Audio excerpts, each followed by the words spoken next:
नमस्कार, जय श्री राम।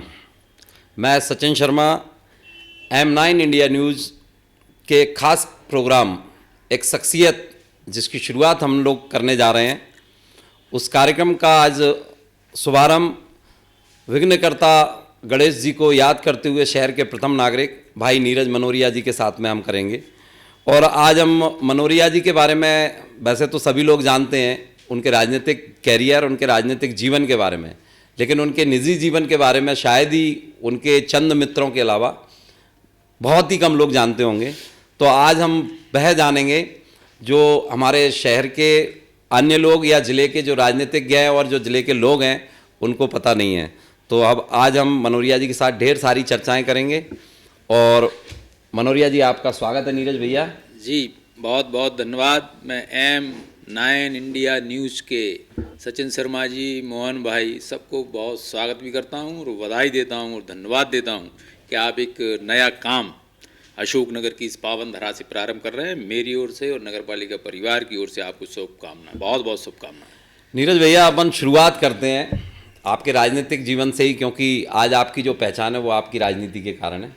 तो शुरुआत अपन यहीं से करते हैं कि आपने राजनीति ही क्यों चुनी? क्या वजह रही आपको राजनीति में, मतलब किस आपने राजनीति कब से चुनी? कैसे आप राजनीति में सोचा कि आपका जो भविष्य है वो राजनीति में ही बनेगा? इसके पीछे की क्या वजह रही? देखो, ये तो सोच कर कोई नहीं आता कि राजनीति में भविष्य बनेगा, कि बिजनेस में बनेगा, कि नौकरी में बनेगा, लेकिन एक परिस्थितियाँ होती हैं। मैं जब वर्धमान स्कूल में पढ़ता था उस समय मेरे पापा जी 83-84 की बात है, वो नगर पालिका के उपाध्यक्ष हुआ करते थे और राजनीतिक क्षेत्र में भारतीय जनता पार्टी में काम कर रहे थे।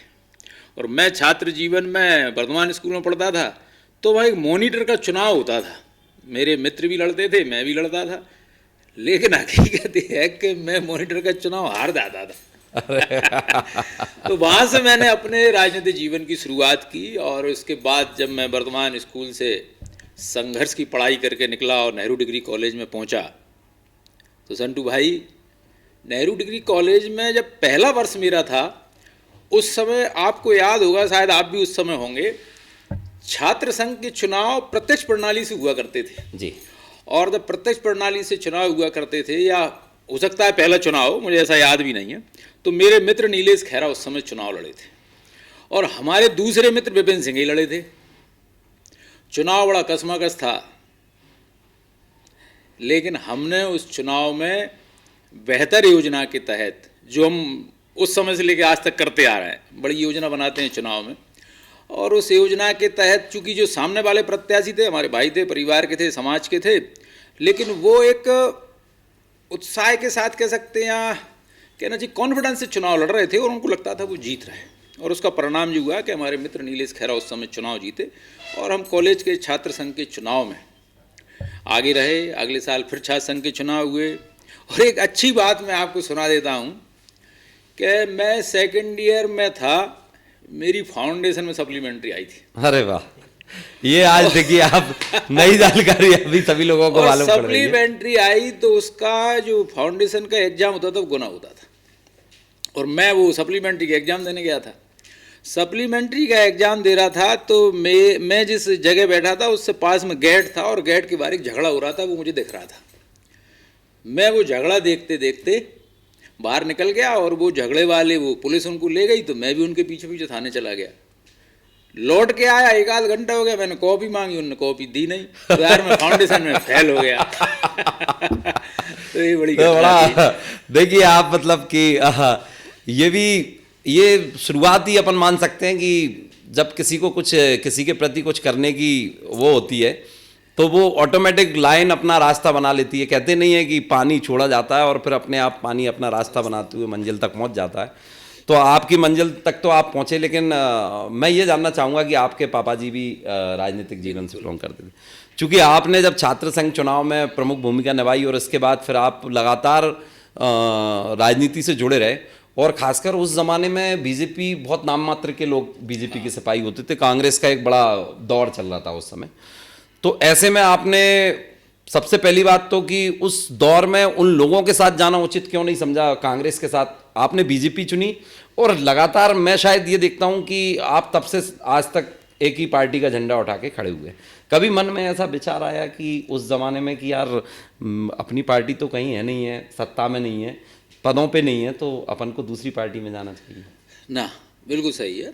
क्योंकि हम उस समय अखिल भारतीय विद्यार्थी परिषद से जुड़ गए थे और अखिल भारतीय विद्यार्थी परिषद हमारी एक शाखा है और उसके तहत 1999 में, मैं आपको बताता हूँ, 1999 में नगर पालिका का चुनाव था और मुझे पार्षद का टिकट चाहिए था और मैंने अपने पापा जी से कहा कि मुझे पार्षद का टिकट दिलाइए। तो उन्होंने कहा भाई अपन को टिकट कौन देगा, जबकि पापा जी अच्छे अप्रोच वाले पॉलिटिशियन थे। उस समय अशोकनगर में बहुत कम लोग भाजपा में होंगे।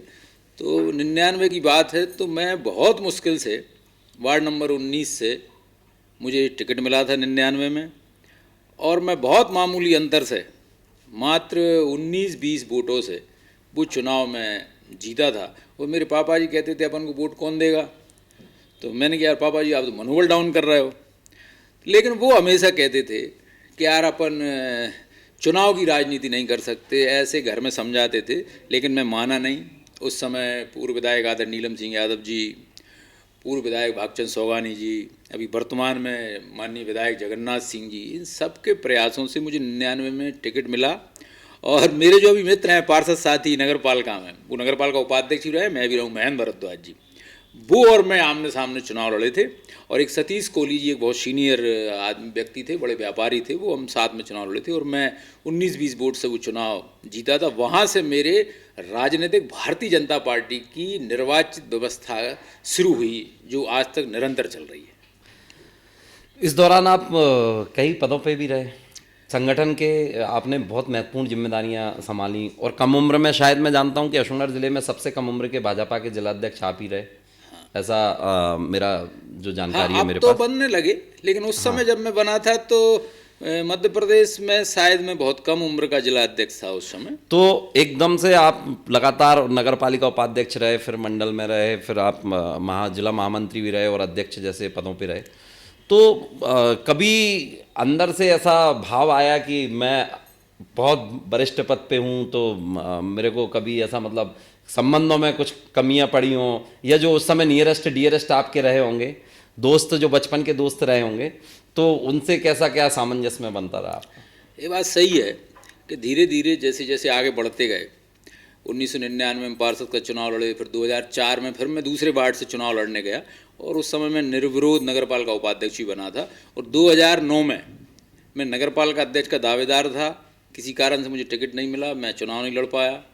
तो ऐसी परिस्थिति, और जो आप कह रहे हैं कि मित्रों से, तो मैं मानता हूं कि जिलाध्यक्ष के समय पे और नगरपालिका अध्यक्ष के समय पे ये थोड़ी बहुत दूरियां तो बढ़ती हैं यार अपने उन मित्रों से जिन्होंने अपने लिए संघर्ष के समय पे साथ दिया।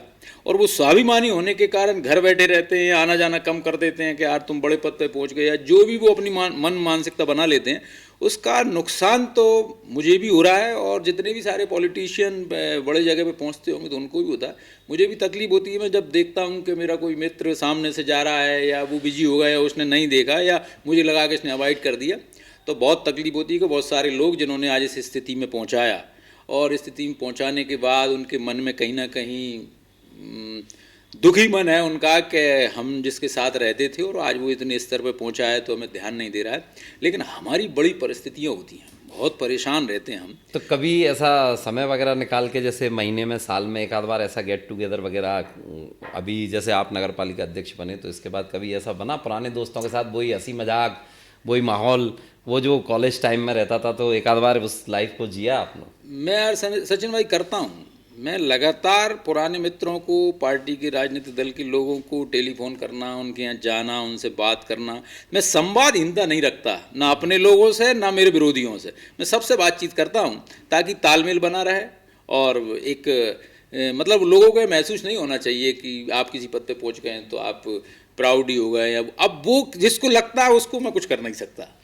तो आप जिस समय, मैं जानता हूं चूंकि मैं भी यहीं का रहने वाला हूं, तो मैंने देखा कि आपकी जो उस समय मेजोरिटी थी वो बड़ी, मतलब जॉली मेजोरिटी बोलते हैं, बहुत शानदार शानदार शख्सियत थी उसके अंदर, जो शहर के अंदर चर्चा का विषय रहते थे। और ख़ासकर उनकी लड़कियों के बीच में भी बहुत अच्छा उनकी इमेज थी।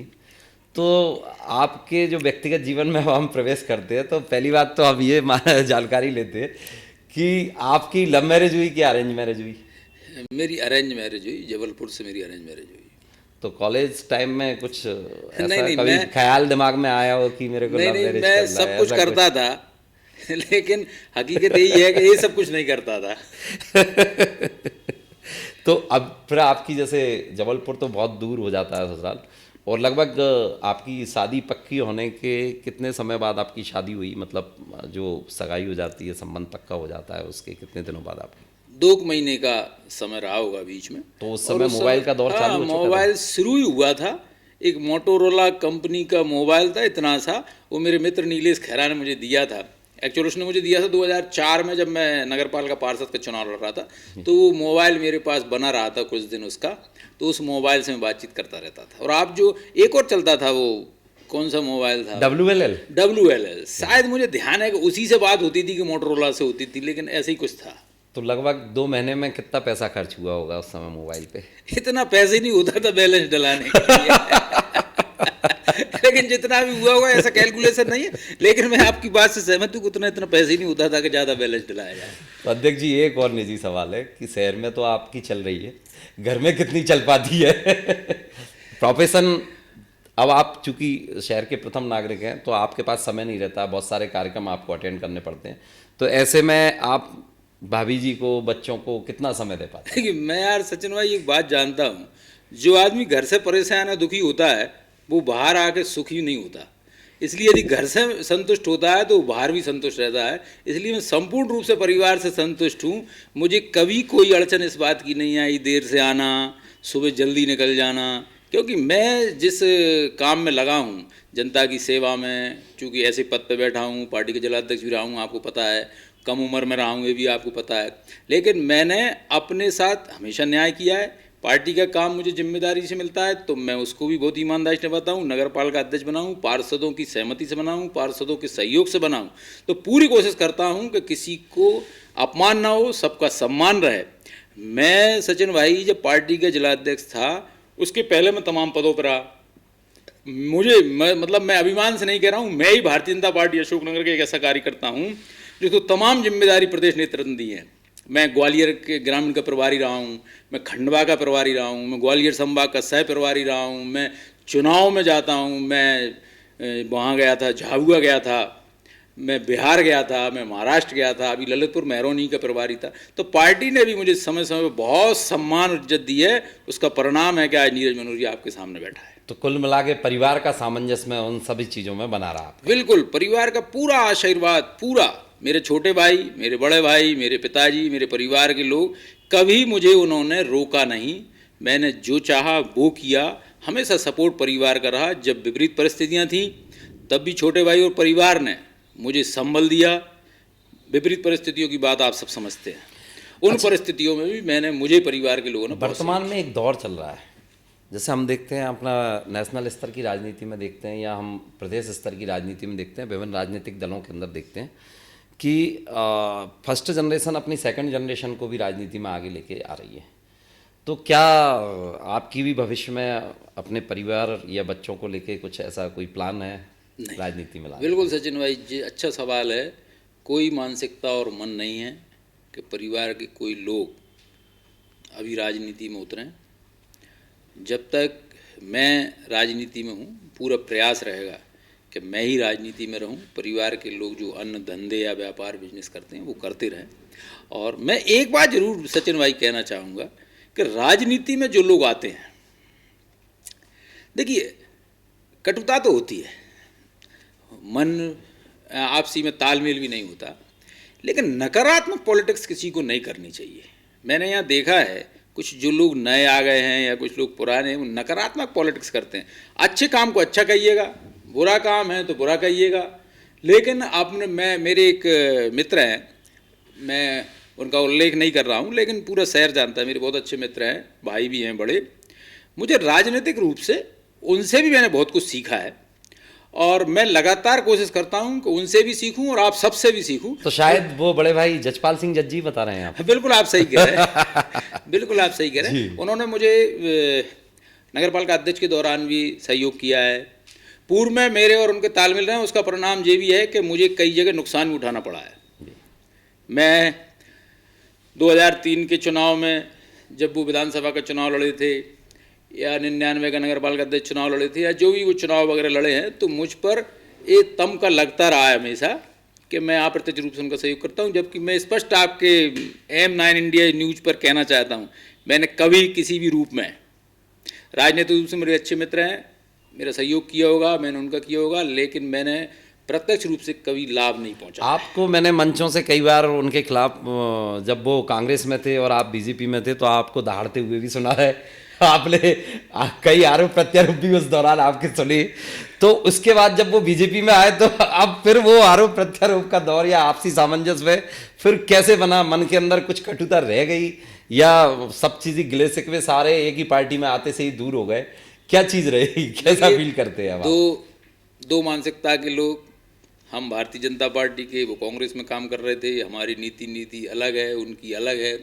चुनाव में निश्चित रूप से फेस होते हैं, आमना सामना करते हैं, प्रत्याशी होते हैं, तो जो कमियां हैं वो जनता को बताई जाती हैं। जब पार्टी में आ गए तो पूर्ण रूप से सहयोग के साथ तालमेल करके पार्टी को मजबूत करने का काम कर रहे हैं। अच्छा, चूँकि आप जब जिलाध्यक्ष बने थे उस समय कुछ खबरें बड़ी न्यूज़ अखबारों की सुर्खियों में रही थी। उस समय जिले के सबसे कद्दावर नेता थे राव साहब स्वर्गीय देसराज सिंह जी, जो मुंगावली के पूर्व विधायक थे।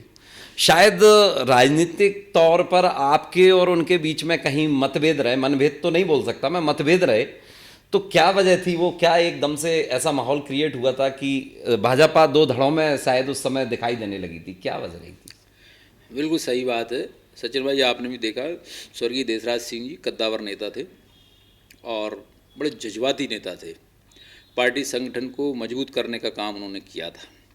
लेकिन उस समय कुछ परिस्थितियां ऐसी बनी कि पार्टी ने जब मुझे जिलाध्यक्ष बनाया तो उनकी सहमति से नहीं बनाया था। और यहाँ जब तक जिलाध्यक्ष बनते रहे, वो पहले खुद भी रहे और चौई साहब रहे और भानु भाई साहब रहे, तो उनकी सहमति से बनते रहे। मैं पहला जिलाध्यक्ष था, उनकी सहमति से नहीं बना, तो उनकी थोड़ी नाराज़गी मुझसे थी। अच्छा, दूसरी नाराज़गी इस बात की भी थी कि जो हमारी पार्टी में जो उनके विरोधी कहे जाते थे, वो सारे लोग मेरे साथ थे, लेकिन उनसे मनभेद नहीं रहे, उनका आशीर्वाद मैं हमेशा लेता रहा।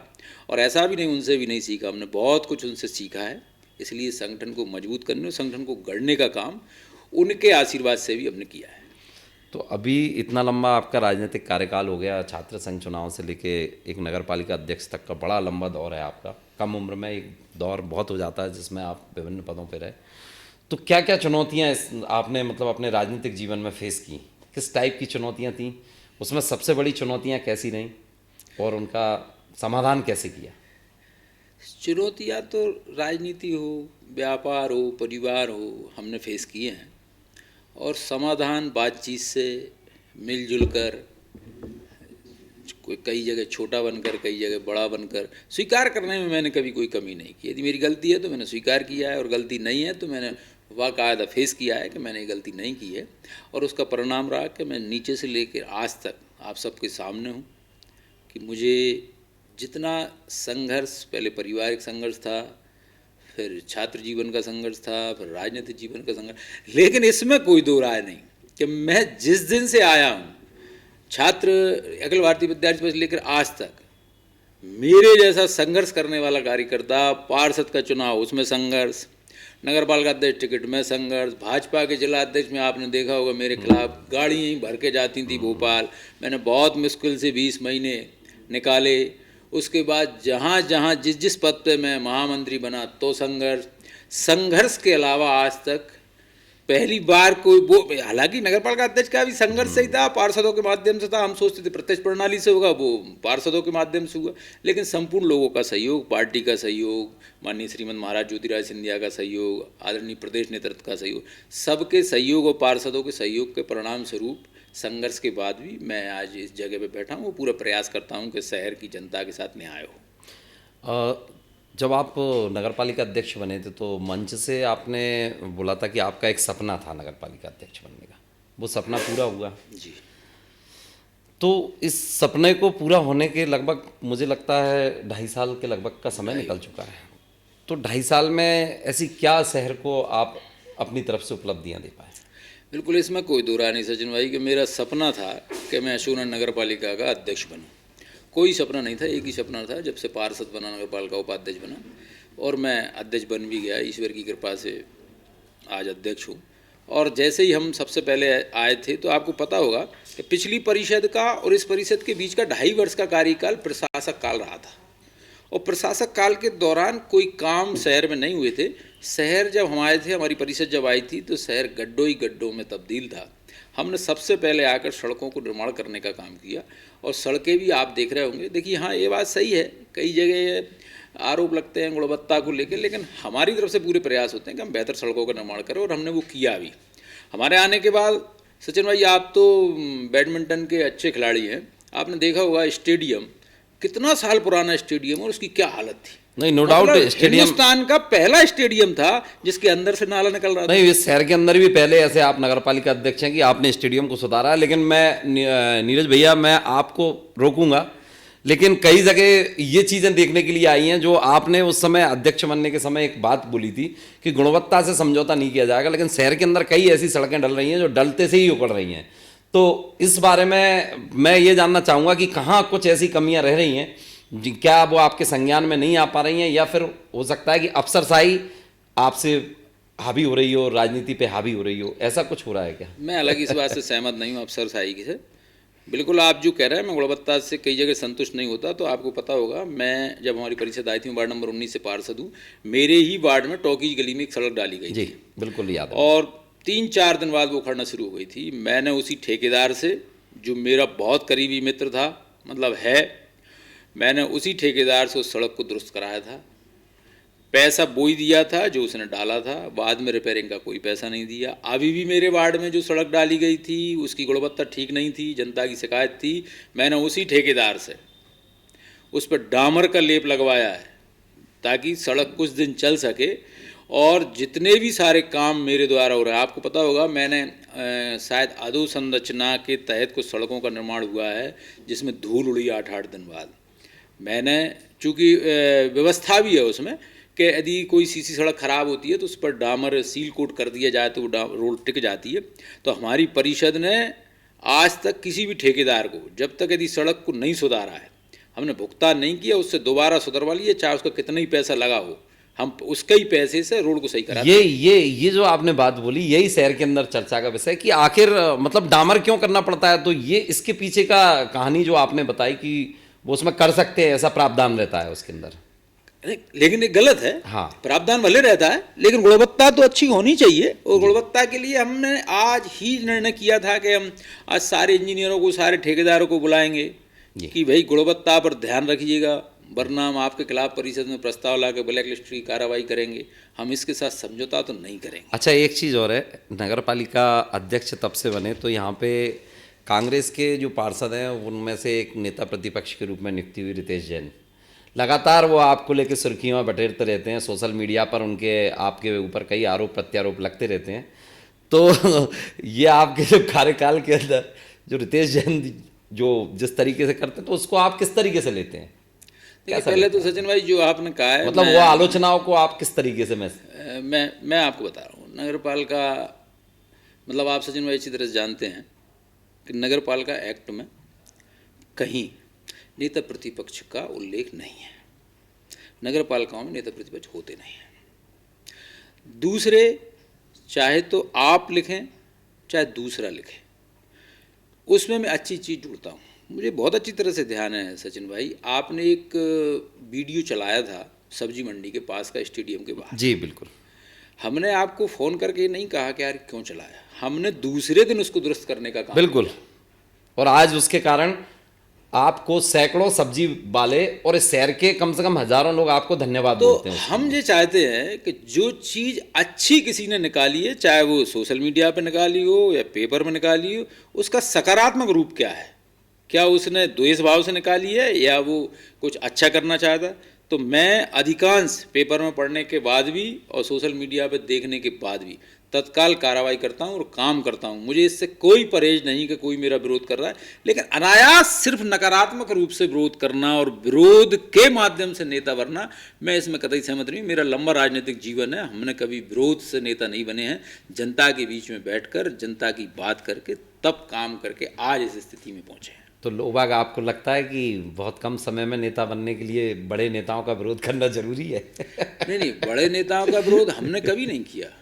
हमने, आपको पता है, अशोकनगर में बड़े नेता रहे हैं, माननीय स्वर्गीय देशराज सिंह जी, जगन्नाथ सिंह जी, ओमकार लाल शर्मा जी, बड़े बड़े नेता रहे हैं। तो विरोध नहीं किया हमने कभी किसी का। हम परिषद के जब सदस्य थे, माननीय जजपाल सिंह नगरपाल का अध्यक्ष थे, कांता चौधरी नगरपाल का उपाध्यक्ष थी, तो हम अपनी बात बहुत सलीके से नगरपालिका में आकर करते थे और उनसे कहते थे कि ये व्यवस्था होनी चाहिए, नहीं होनी चाहिए, और उस बात को वो सुनते भी थे और काम भी होते थे। चलिए, अब अंतिम दौर में अपन थोड़ा सा ये और चर्चा करते हैं कि 2.5 साल निकल गया, अब 2.5 साल और बचा है।